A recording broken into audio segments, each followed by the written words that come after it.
Eesti Korvpalliliidu liigade ja võistluste juht Henri Ausmaa. Koptib, et Tallinna Rahvaliiga alustas, et mis on sinu esmased muljed esimesest võistluspäevast? No ma jälgisin neid mängisin natukene ja nii nagu alati on amatöörkorvpall on täis väga suurt asarti ja võitlust. Nii et oli väga head muljed. Kui oluline on Eesti Korvpalliliidu jaoks üldse harrastuskorvpall?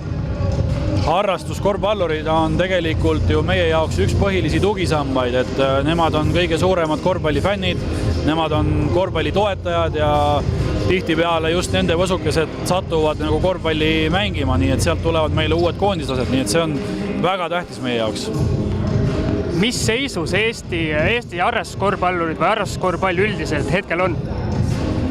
Me oleme selle aasta jooksul teinud korvpallis päris suure kaardistuse ja tegelikult võib tõdeda, et korvpalliharrastajate arv on läbi aastakümnete püsinud ühtlaselt kõrge ja suhteliselt sama.